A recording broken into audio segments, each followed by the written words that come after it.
Hello and welcome to Ditching Hourly. I'm Jonathan Stark. Today I'm joined by guest Pascal Côté, who's the Director of SEO at Bloom Search Marketing. Pascal, welcome to the show. Thanks a lot, Jonathan. Thanks for having me today. Can you tell folks a little bit about who you are and what you do? Absolutely. So I'm the Director of SEO at Bloom Search Marketing. We're an SEO PPC agency based in Montreal, Canada. I've been working in the digital marketing field for almost the past 10 years now, but I found my true calling in SEO, and I started as a web developer about 10 years ago. Excellent. I want to jump into the questions, but first I have to set the stage. So the topic for today is how an agency could think about transitioning to a value-based pricing model. And this is a really common question. I know that a lot of agencies have a hard time with this, and we exchanged some emails, and you were able to agree to come on the show. So that's great. So let's start off by sharing a little bit about the makeup of the agency, like especially how many employees there are, what kinds of products and services that you sell, to set the context of where you're currently at, so we could talk about some possibilities for moving toward value pricing.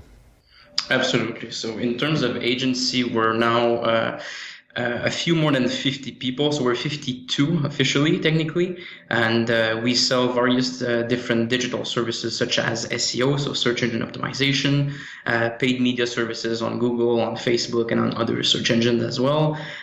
We recently expanded our offer to social media management, conversion rate optimization, as well as email marketing.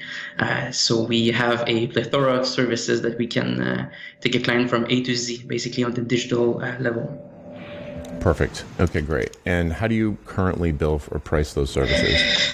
Everything is by the hour. So we have some internal tools that help us to estimate the amount of hours a specific deliverable. For example, an audit for a site would take, let's say, 20 hours, and we bill hourly based on that. Mm-hmm.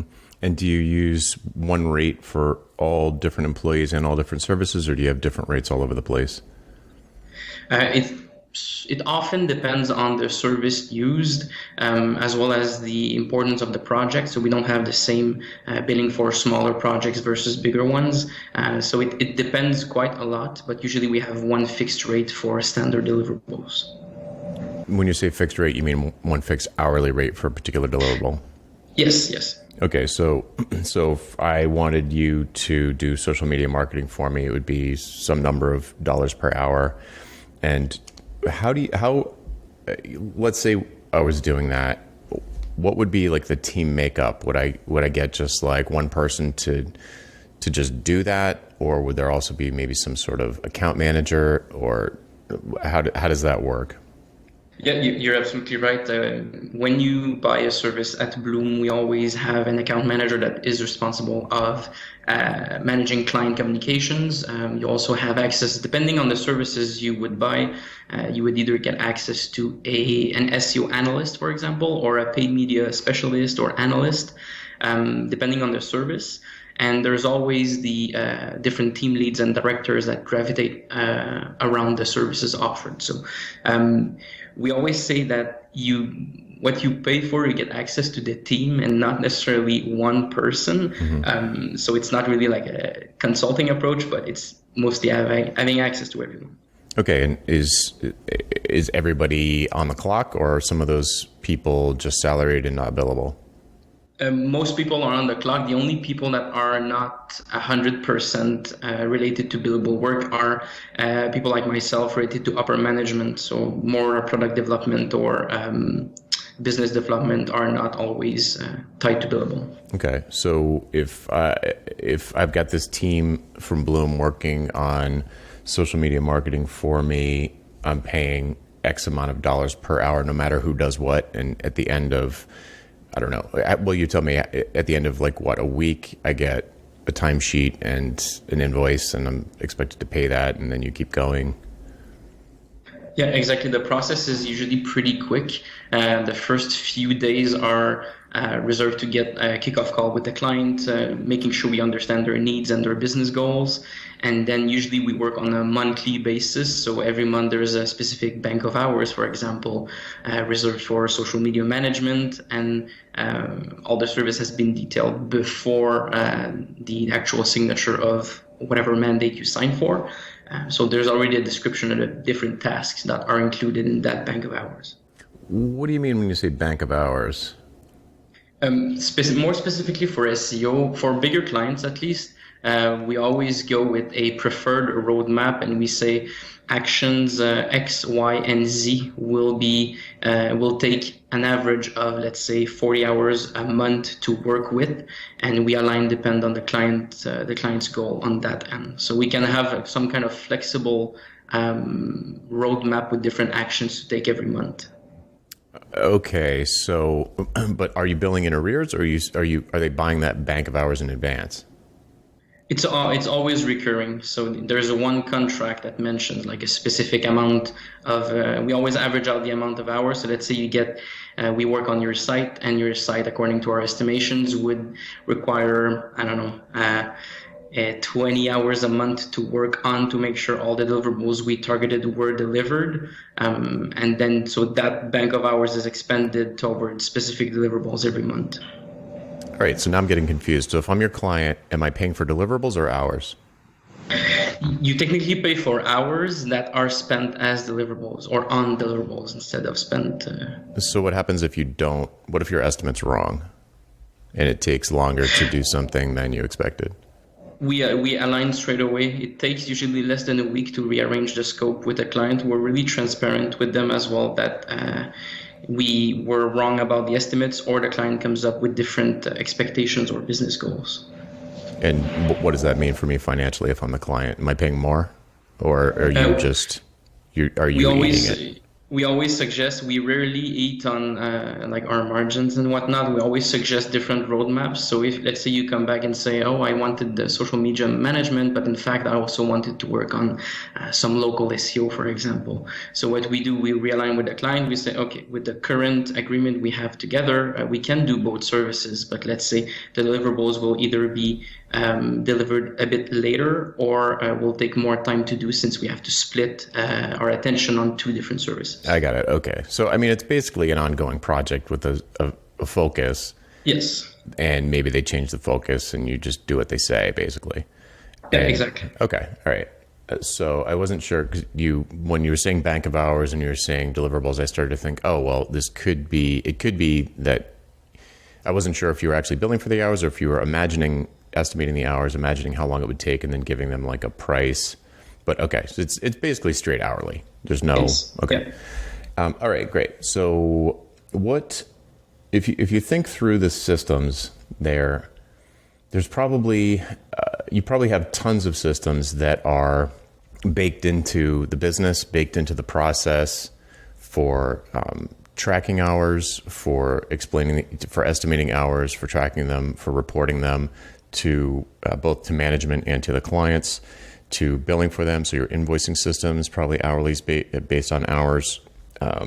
If you do any incentives with the employees, it's probably based on hours. They're probably supposed to put in a minimum of a certain number of hours per week. Is that all true? Yeah, it is. Okay. And how do you pay the employees? Or is it on salary, like monthly, or are they basically paid hourly? They have everyone has a fixed yearly salary that we divide upon the amount of months worked, basically. Well, every 2 weeks, everyone is paid with a standard paycheck. Okay. Whether or not they work, whether or not they're billable 30 or 40 or 50 hours a week, they get paid. Yes, exactly. Okay. So the original question that you sent to me was around that particular, in my mind, it was around that particular rub, which is, how do we know that we're making money off of any particular employee, right?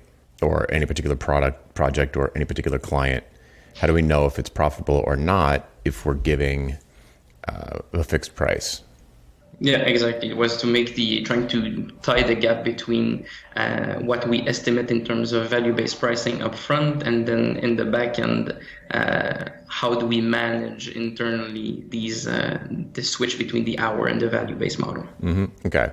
So I get this question a lot from folks where they, maybe at a conference or some sort of meetup, and I'm explaining the idea of value pricing, and I can see the people who have employees like kind of scrunching up their face, like trying to figure out yeah, I get this conceptually, but how would I know if I was making money or losing money? Like if I'm giving these fixed prices to clients, you could, air quotes, lose money.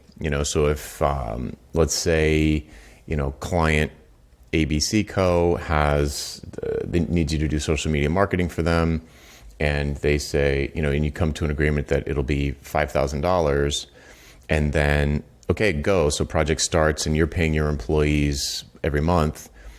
How do you know if you broke even on the $10,000, right? That's the problem. Yeah, exactly. And that's a kind of conversation I had yesterday with both my team leads and product lead, and they had that exact same face saying, how do we estimate that? And I was like, yeah, that's the issue we have to solve right now. Right. So there's a couple of, first of all, I'll start off by saying that when you have an agency that has hourly baked into the entire operating procedure, both in a cultural way and in a in software or in a physical way with invoices, it's really hard to make the shift. It's really hard because it requires a lot of reworking of, it could be the way that the employees are incentivized. It could be the way that your sales team worked. It would definitely involve changing the way that your employees, your sales team, your sort of creative execution people, your sales people, the vision for the company, ultimately everything would be changed. You'd be thinking about what you're delivering in a very different way. Yeah, so it is very hard. And it's something to be done in small steps, done experimentally, because you've got a lot of people's livelihood on the line. You don't want to lay people off. You don't want to get yourself into a cash flow crunch. You've got payroll that comes every month, no matter what. So it's a dangerous thing to do. Frankly, it's quite risky. So you want to do it in small ways to kind of get the feel for it and be like, okay, I think I understand this, and grow it from sort of a seed into a bigger and bigger and bigger tree, and create a more profitable business in the long run. But I think it will take a lot of time. Absolutely, I agree. It's not an overnight change, and I've read quite a lot of stuff and watched most of the videos you sent by email as well. And I do agree, it's not overnight, and we are set up to do some tests. We just want to make sure everything is on track and realistic, because if it's not, we'll just kill the project. Right. So the big, from a tactical standpoint, the big shift will be the way that you talk to clients. So if you're going to do value pricing, which to me means prospect comes along, maybe it's a good fit, maybe it's not. They think they need something that you do. They reach out, you set up a sales interview, you have a conversation with them. That first conversation will probably be unlike any kind of sales conversation you currently have, because you will basically try to talk them out of working with you. You'll give them every possible cheaper option that they could do to potentially reach the goals. You would talk a lot less about, is it going to be email marketing or PPC or social media marketing? You wouldn't talk about that as much. They'll probably want to talk about it because they think that's why they're talking to you. That's probably why they called you. But that's not the focus of the conversation. Okay. That's the backdrop. The focus of the conversation is, why would you bother hiring somebody expensive like us at all? What are you trying to achieve? And what they're trying to achieve is not to have they're not trying to achieve a 10-step nurture campaign. They're not trying to achieve full coverage in social media. They're trying to achieve business goals, and they believe, in the client's mind, they will believe, or perhaps working with you, they believe that certain things that you can do will help them reach those goals.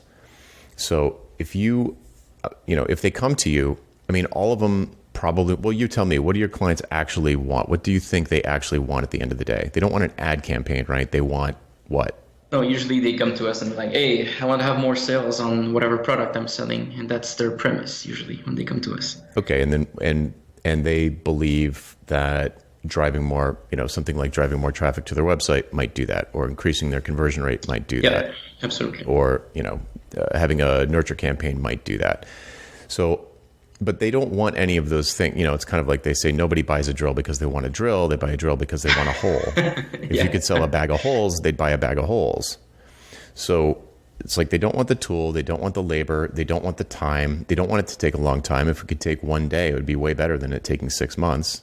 That would be fabulous. It would be better for them even if they paid the same amount. Yeah. So when you get into those meetings, what you would want to do is let them brain dump about what it is that they think they want you to do.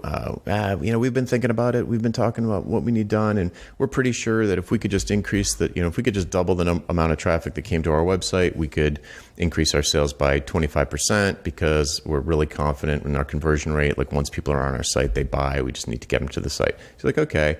And then you sort of push back on that, explore that, drill deeper into it, and start to understand, okay, so what you really want to do is increase sales.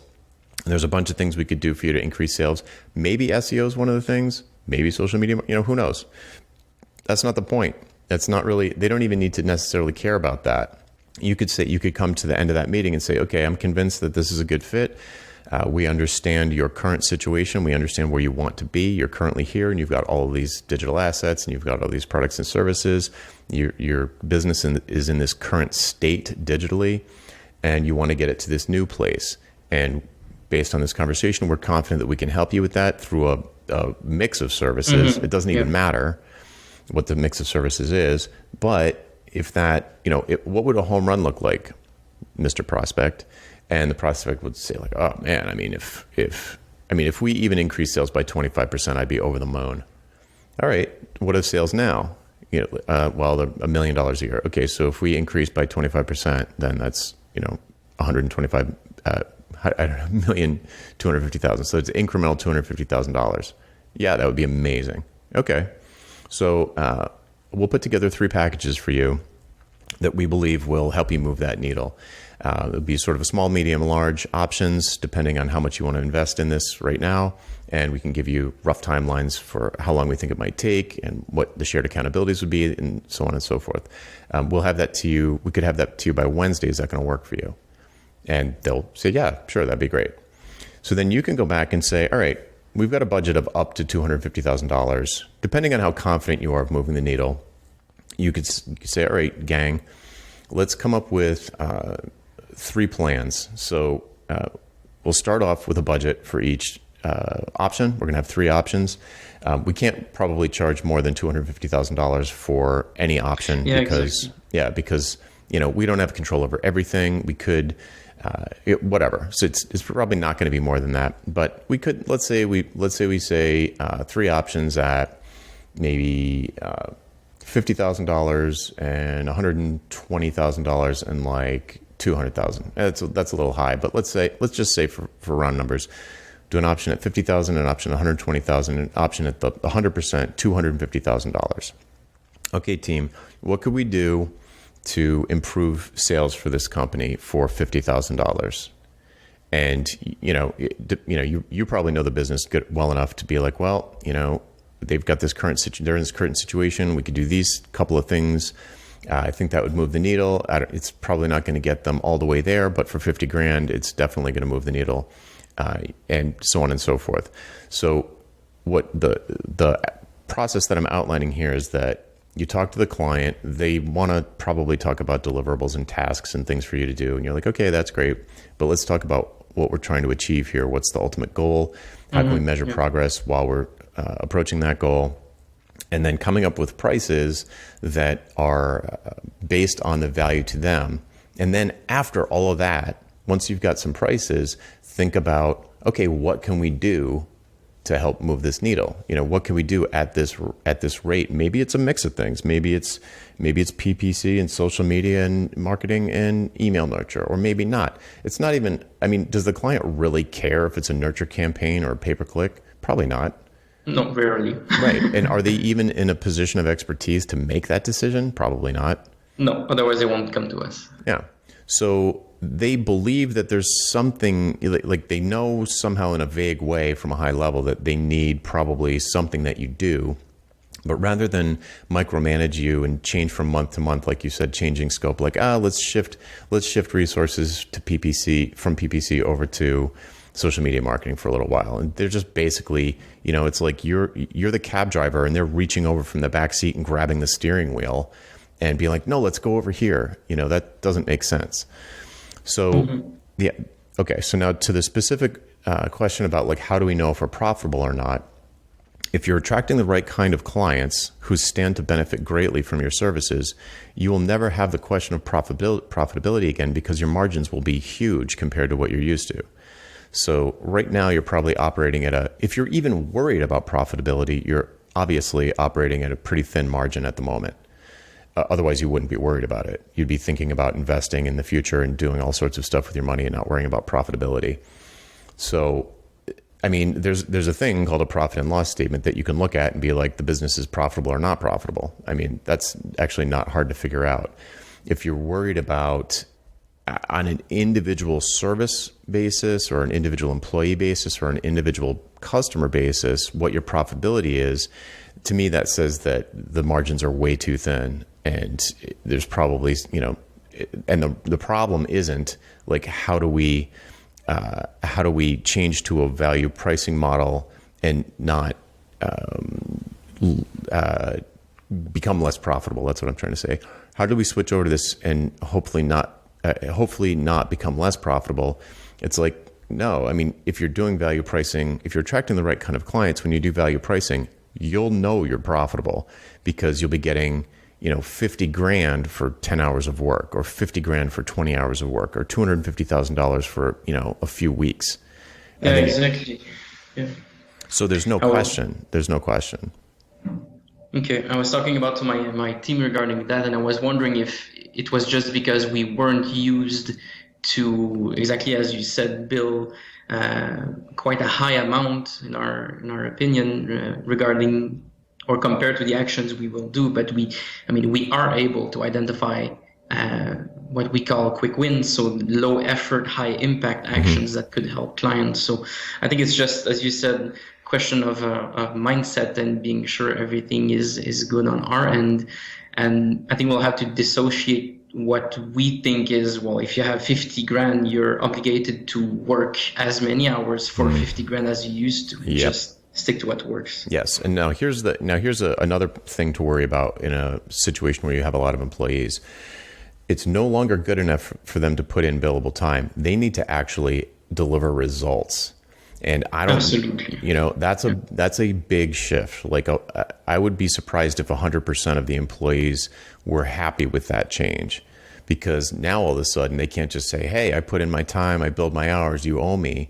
Now it's like, Bob, you're not delivering results. We need results, because every hour that you spend, every time this rolls into another month and we haven't achieved these results that the client actually cares about, your salary is cutting into our profits. So it's a mind shift for everybody, top to bottom in the entire organization. Yeah, that's a very interesting way to see it. I never saw it like that, really, but that's a very interesting way to phrase it, at least. I didn't think about that. So you need to be, when you're in these sales meetings and you're coming up with these budgets, someone, maybe it's you, maybe it's someone else, needs to have, based on the specifics of this client situation, you want to have a high degree of confidence that you can deliver some kind of result, or at least you have a 75% certainty that you can achieve 100% of the results, or 100% certainty that you can get at least 50% to the goal. Would that still be acceptable? That kind of thing. Because if you've promised results and they paid you for, and they trust you and they give you a bunch of money to achieve the results, they're going to expect them. So yes. you no longer can fall back on we put in the time, you owe us the money. Like that is off the table. Mm-hmm. So you can end up in a situation where, for example, just to paint you the horror side of this, the scary side of this, you can end up in a situation where you put in a ton of time and it turns out you were wrong. You were overconfident, or you're overly optimistic, and you can't move the needle for this company. In fact, you might have made it worse, or things are trending in the wrong way, and you have to give their money back. So you need to be confident that you're actually good at what you're doing. And the better that you get at what you do, and judging your confidence level of being able to achieve these certain outcomes, the sky becomes the limit, because you can confidently go into a sales meeting and somebody's in a situation and you're like, yeah, we've seen this 100 times. You need to do, we know exactly what to do. Would you like us to double your sales by June? And they'd be like, yeah. And you're like, all right, we can do that. It'll cost you $1 million, but we can do it. They're like, okay. And then you do it. Right. And so not only does it change the way that your employees have to approach their job, they need to deliver results, not hours. So you could incentivize them with all sorts of, like, hey, Bob, if you achieve this metric, if you get the numbers up by 50%, you can stay home for the next 2 weeks. Like, you don't need to come in. As soon as you hit this number, you're done until the next project. So you could kind of incentivize them that way, which is a huge cultural shift. But the other thing is that your sales team would need to, people need to start to think in this way where you're going to be walking away from prospects where you probably wouldn't have in the past. So your sales teams typically a lot of times they're compensated based on percentage, exactly, in addition to salary. And so they want to close everything. They don't care if it's profitable or not profitable. They close it, they get a percentage. So if they're out there trying to close every single deal, you're going to end up with bad clients for whom your confidence level is actually not that high that you could deliver results. So something needs to shift there, so that they are not bringing garbage clients for whom you would not be a good fit, and you're just bringing in the sort of cream of the crop ones, like somebody who's got a booming $10 million online e-commerce business, and they just haven't done any ads, they haven't done any SEO, they're just completely going on word of mouth, let's say. Okay. And they're just you're like gasoline on a fire. Like, you're like, we could 10x this business. They've done nothing. So that would smell like opportunity. Like, if somebody like that came along, I'd be like, oh, this is going to be great. Yeah, definitely a good client. So in terms of fit, that's a good topic. We're quite okay with having different clients from different industries, but is it, or would it be a good idea to invest some time before actually signing a mandate to making sure that our team is, as you said, 100% confident with being able to drive results? Or there's an easy way to just being able to scope out a project? Or are there any key things or client characteristics we should be looking for things that do not match at all? The answer is probably yes. I can't give you a list of what those things are, but specific to your industry. But that's different. Right. But in general, okay, what you're going to want to look for is clients. I mean, in general, to do value-based pricing for a company like yours or a firm like yours, the bigger the client, the better, pretty much. Yes. So I should say it like this: the bigger the value, the bigger the upside for the client, the better, which is usually going to be a bigger company. So it's probably unlikely that you're going to come across like a solopreneur, like, I don't know, like some thought leader that has a course that she has no employees, and she's got and she's selling like a $297 course, and she comes to you because she wants maybe some pay-per-click ads and like a lead nurture campaign. Like, what's the upside on that? Like, at the most, I see. Right? Mm-hmm. So you could probably do just as much work to move the needle for someone like that as for some micro brand under the Nike label. And they come along and they're like, hey, we're going to launch this new shoe. It's going to be a pop-up store concept, and we need it. We need soup to nuts, blah, blah, blah, blah, blah, launch, da, da, da, da. And okay, what are your target sales? And then you talk to them about business stuff. You decide if their desired outcome is realistic and you believe that it's within your capabilities. Odds are, I mean, it's almost silly to say, like, odds are that this Nike micro brand pop-up store launch, there's going to be a much bigger budget, a much bigger upside for the client than a solo lifestyle coach, something like that. Yeah. Okay. So you'd be looking for opportunities where there's a big budget, a big upside for the client, and they're really underserved in the areas where you are strong. So it's a sort of a fine line, because Nike is probably not the greatest example, because they probably have internal teams that do all of this, or an agency of record. But you might find some of these sort of under the radar companies, like not household name brands, but still $100 million businesses or $10 million businesses that are kind of under the radar. That, you know, I'm not, who knows what they are. Maybe they're in esports. Maybe there are a whole bunch of game development shops that are in esports and trying to get big on Twitch, or trying to attract who knows, you know. But there might be some vertical niche, or could be some other sort of segment of the population or types of businesses that are in this situation where they are sort of set to explode, but they haven't really tried any of the stuff that you people do. Yeah. So the odds are pretty high that it's like, man, these folks are making 7 figures regularly, and it's growing every year, and they haven't done a thing that they haven't done 5 things that are kind of like basic best practices that we could execute for them in a matter of weeks. You know, so it's like, oh, you know, what vertical is that? I'm sure they exist. There's probably some vertical that's like that. Oh yeah, you're absolutely right. I mean, our best clients that we had and we currently have are these types of startup that got like either a big funding and were growing very, very, very rapidly, and we helped them get into the digital world. Mm-hmm. And so I completely agree. That's exactly the type of client we need. Yeah. So that would be my recommendation for anybody that's been in business for a while. You can probably look back and say, like, who were your biggest home runs for, and see if there are any patterns, and just do a little bit of research into those areas to see if it was a fluke, or if that is more of a trend or a pattern that you could capitalize on.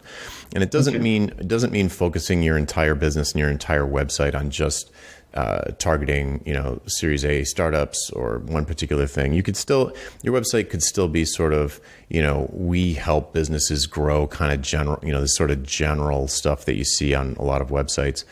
But if your salespeople or your marketing team go out and target individual verticals with campaigns that then drive those folks to your website, and the language on your website it's a little bit more generic, but it's all around delivering these results instead of executing these tasks.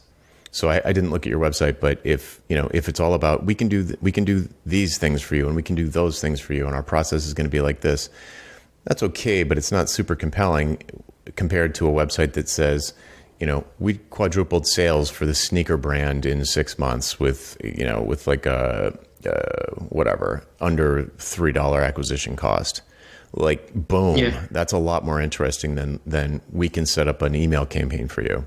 Yeah, absolutely. We do have I would say a bit of both on the side. We do have great case studies, but we also put a lot of emphasis on the actual services offered.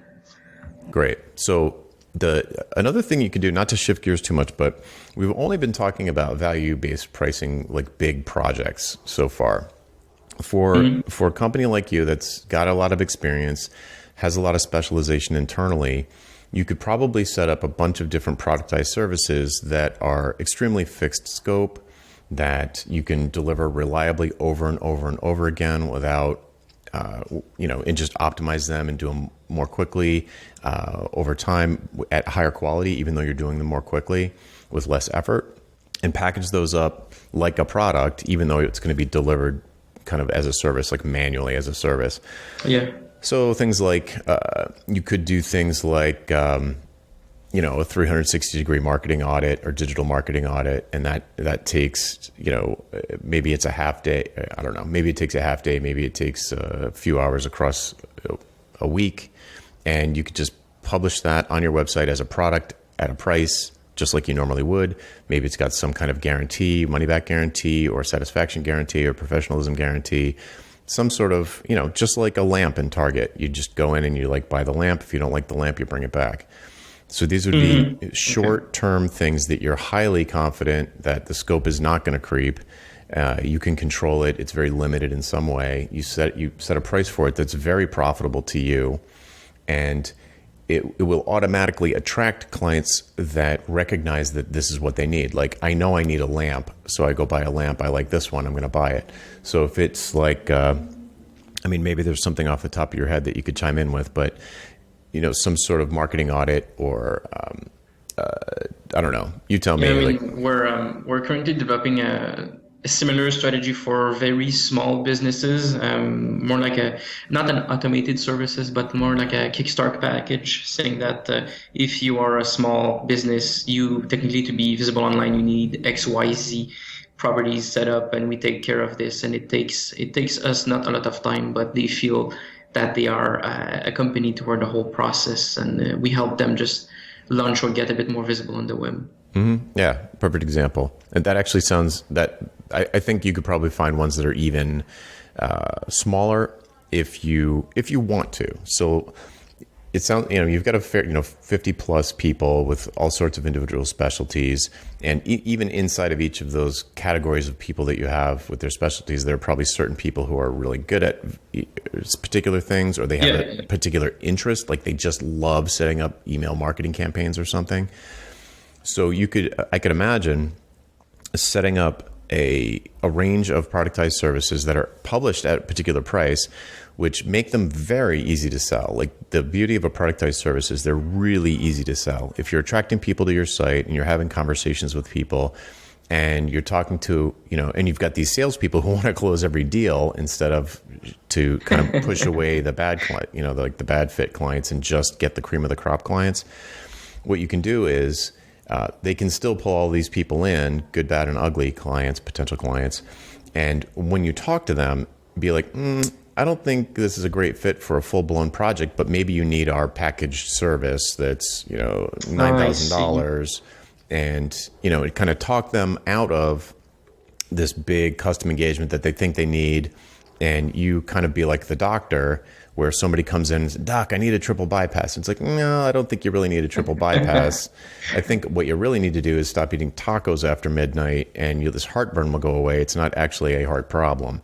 And say, here's a prescribed therapy. You can either go do this yourself. Maybe you guys could even publish a DIY, digital marketing Kickstarter guide that has here's what you do, here are the services to use, here's how much you can expect to pay, here's how much time you can expect it to take. If you really want to bootstrap it, it's $297 and you can just run with it. And if you don't like it after 30 days, whatever, we'll refund your money. It's no big deal because there's like no skin off your nose. And then you could have sorry, go ahead. It comes back to the point you made earlier, saying that the first conversation you have with the client is trying to convince them not to do business with you. But in that case, you have an alternative. So you never really lose the client. You just avoid scope creep and having a not so good client to deal with. Right. And the beauty of disconnecting the time from the money is that you can become, you're only going to get more and more profitable at these things you'll get better and better at executing more quickly. So you can actually get good at like having skin in the game. In other words, the longer it takes us to do this, the less money we make. So management on down is all going to be incentivized to continue delivering quality and results, but faster. So anything that you can do to invest in your team all of a sudden becomes a really, really profitable investment. Because it's not just like they can say they're better at email marketing, or you can confidently go into a sales meeting and say, we are really good at email marketing. We took all these courses and we're certified. And now you can pay us more per hour because we're better than the next guy. Now you are directly benefiting from any kind of professional development you do with your team because all of a sudden they're delivering results in half the time. And it's like, whoa, this is amazing. So, to kind of loop back to the beginning, obviously this takes a lot of time. It's a big cultural change. It's a big systems change. So I think the sort of safest way to go into it is to start to get a taste for the disconnected time from money feeling and come up with a couple of productized services that do not mention hours anywhere, where they're all about delivering results. And you can say, oh, we'll do this, we'll do that. Here's some deliverable type things. But that doesn't really matter. What really matters is these are the benefits that you can expect to receive from this package. And the quicker we get it done, the better for us, the better for you. And here's how much it costs. So Okay. if you can come up with, I would guess that because of the diversity of your staff, I would guess that you could probably come up with 3 of these pretty easily, and different categories. Maybe one's in PPC, or maybe it's not sort of skill focused. It's not deliverable focused. It's more like a packaged outcome, like you said, for folks who basically don't have a digital presence and they need kind of foundation of a website, maybe one social media profile, maybe 2, maybe some pay-per-click, maybe a sales funnel, maybe a nurture campaign, and a couple of kind of like stub out each one of those things so that kind of like the whatever you think the minimum viable digital marketing scenario is for a particular kind of company, and package that up. And maybe you've got something that's a little bit more advanced, or for companies that already have that, but they need they already have like a funnel. They already have a funnel. They already have numbers. They already feel like we got to where we are, but we know we're not going to get to where we want to be without some outside assistance. And that's sort of like next level up. I don't know. I don't know enough about all the different things that you do, but I'll bet you, if you thought about it, you could come up with at least 1, but maybe as many as 3 productized services, price them at a point where you'd be like, yeah, that, like, you'd be happy. You're like, yes, this would be 10,000 for this. Yeah, definitely. And then put it on your site. And when your salespeople are talking to folks for like these custom projects, be like, and they're not feeling like they're not smelling money, like a big 6-7 figure budget, then say, maybe you should take a look at this. Maybe you should take a look at that. And it's more affordable. It's not as flexible, but it's, time tested. It's proven over time. We've done this a bunch of times, and it delivers these kinds of results. That might be a better fit for you. Yeah, that makes sense. Okay, that's very interesting. So yeah, okay, that's definitely a good first step. At least we did try to have such services before. I think we just didn't grasp that process enough to make it efficient.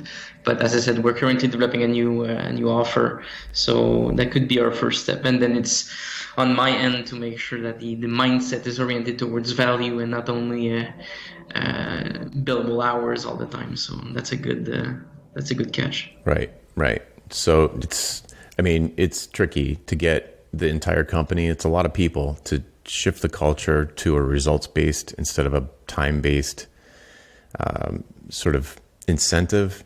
It'll take time. It'll definitely take time. But the people at the top, like if you start to sell, maybe you just take hours out of some of these things that you're already doing, and it's not a monthly recurring thing. They say, it's like setup type stuff or the initial phase type stuff, where the company is looking for a result. It's pretty unlikely that a company is going to suddenly decide they want a different result. They might suddenly change tactic. They might want to suddenly change tactic because they feel like it's not going to reach their result. So they might switch from PPC to social media marketing, because I'm afraid that PPC is not going to get us to this result. Instead of that, you would be allowed to make those decisions about geez, the PPC is not working like we thought it was. Let's try something else. Don't worry about it, client. It's not for you to worry about. We're still trying to get the results. We're just changing tactics. Yeah, exactly. In service of getting that result. So if you can come up with some things that are that you're already doing that are less open-ended and more closed. So I'm thinking things like maybe setting up a marketing calendar, setting up a marketing plan, annual marketing plan. What are some other things that you would do like once and then move into kind of implementation mode?